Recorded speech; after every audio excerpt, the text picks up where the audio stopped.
गावदर्शन live, सामाजिक सांस्कृतिक बांधिलकीचे यथार्थ दर्शन। सिल्लोड तालुक्यामध्ये अतिवृष्टीमध्ये शेतकऱ्यांचे मोठ्या प्रमाणामध्ये नुकसान झालेले आहे आणि शेतकरी सध्या हतबल झालेला आहे। शेतकऱ्यांची परिस्थिती काय आहे हे जाणण्यासाठी आता काही शेतकरी या ठिकाणी आहेत, आपण त्यांच्याशी संवाद साधणार आहोत। काय सांगाल तुम्ही? आज सतत 8 दिवसापासून पाणी चालू आहे साहेब आता, आणि नुकसान भरपूर झालेली आहे। पुन्हा नेते मंडळी येऊ राहिली, रोडनं पाहून जाऊ राहिले, ते की वावरात मध्ये आले नाही आणि मध्ये येऊन त्याने की पाहिले नाही, नुसतं चालू आहे। आले की ते जात्या, ते गेले की तेच माहीत झाले, हे गेले की हे बी जाऊन येऊ राहिले। समस्या काही मांडायला तर कोणी तयार नाही। फक्त मागच्या वर्षी असंच केलं तर देणं आम्हाला, नुसते गेले आले। मागच्या वर्षी बी नद्या व्हायले, आमच्या वावर व्हायले, असेच मागच्या वर्षी फुल पाणी चालू होतं। पण ते काही नाही, नुसतं आले, कागदी केले, आम्ही येलो, आम्ही तुम्हाला हे मंजूर करून देणार आहे, असं करणार आहे, तुमच्यासाठी आम्ही आहे, आणि तेवढं सांगितलं आणि गेली। त्याच्यानंतर आम्हाला काही लाभ बी भेटला नाही। तसं आता मागच्या वर्षी तसं झालं, त्या यावर्षी तसं करू नका, मग आत्महत्या टीम आम्हाला आणू नका। काय स्थिती काय सांगू? पाणी भरपूर चालू आहे। 2 नद्या आहे सावखेडला, त्या दोन्ही नद्याला एवढं पाणी होतं, 4-5 दिवस गाव वेड्यात होतं, समजा वेडा टाकेला होता अक्षरशः।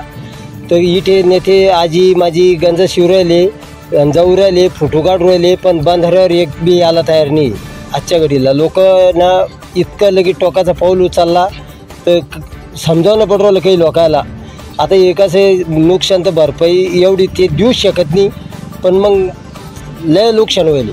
काहीचं ठिबक गेलं, काही जे वावरात वळू आली, असं।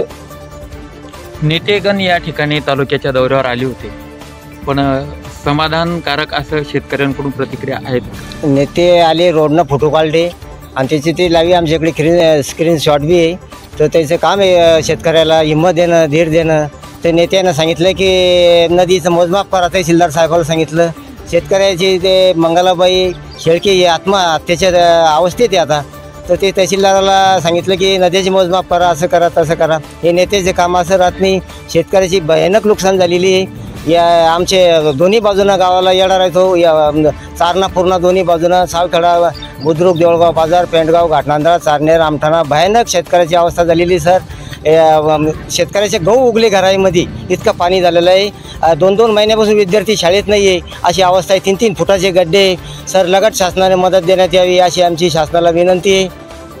काका, काय परिस्थिती झाली होती पुरामुळे गावाची? पुरामुळे परिस्थिती अशी झाली होती साहेब, 8-10 दिवसापासून दररोज पूर चालू आहे।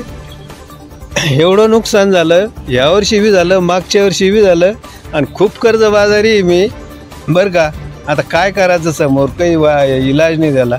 फक्त 2 मॅडम आल्या होत्या, त्यानं पंचनामे केले फक्त, बाकी एक बी पुढारी खाली उतरला नाही रोडच्या खाली। शासनाकडून काय अपेक्षा होती? शासनाकडनं आमची एकच अपेक्षा आहे साहेब की यांनी सरसकट सगळ्यांना द्यावं। आणि दुसरी गोष्ट तुम्हाला सांगू इच्छितो की आता हे जे नुकसान झालेलं आहे, तुम्ही बघितलं असेल एका वेळेस, तिथं जाऊन बघा तुम्ही, अक्षरशः वावरातून पाणी गेलेलं आहे। इथंच कमीत कमी 50 एकर जवळपास पूर्ण वावरातून पाणी गेलेलं आहे। आणि खाली एक धनजी मारू धनजी शेळके म्हणून, अक्षरशः तो माणूस आंब्याला लटकण्याच्या स्थितीत होता। तरी हे कोणताही पुढारी इथपर्यंत फक्त आले, रोडवरती आले, रोडून पाहून गेले।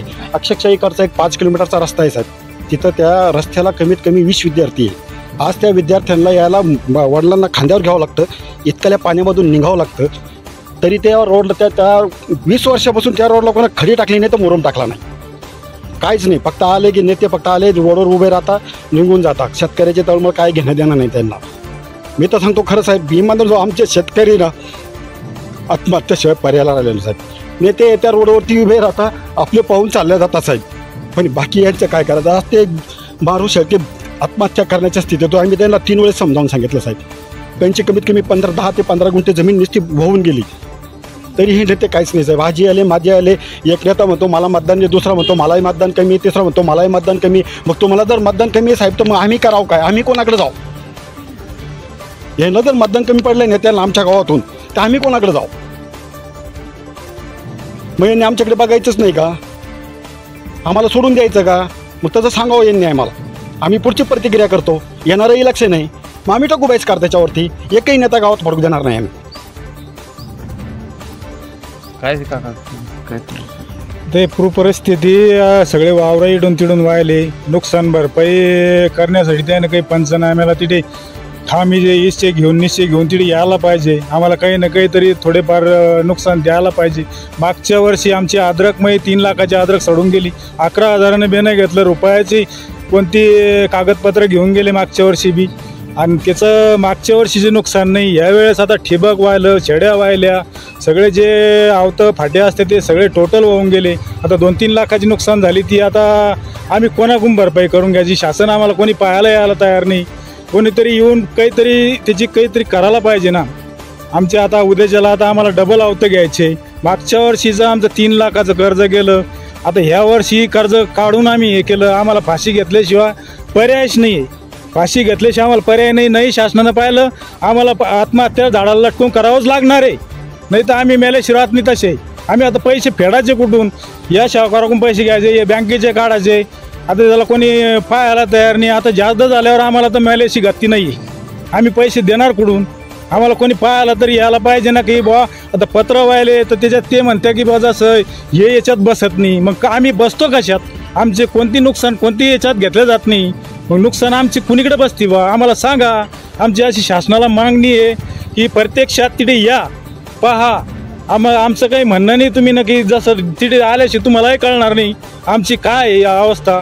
कमीच कमी तिचं पाहून तरी आम्हाला काही ना काही थोडंफार फुलाची पकडी दिली तर आम्ही जसं समाधानी होऊन. नाही तर मग आम्हाला फाशी घेतल्याची पर्याय नाही. आमचे वावरं सगळे वाहून चेक झाले, पत्र चेक झाले, बकाड्या मेल्या, डोरं घेऊन काही आधारे पळालो, काही आधारे सुटून वाहिले. त्याला कोणी प्रतिक्रिया घेऊन राहिलं नाही. सर गावात काही पंचनामे झाले का?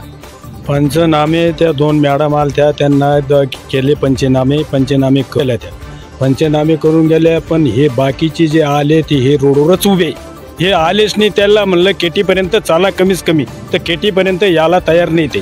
तर केटीपासून सनी ते एक आलेच. येत्या संध्याकाळच्या टायमाला प्रत्येक नेता संध्याकाळच्याच टायमाला येतो.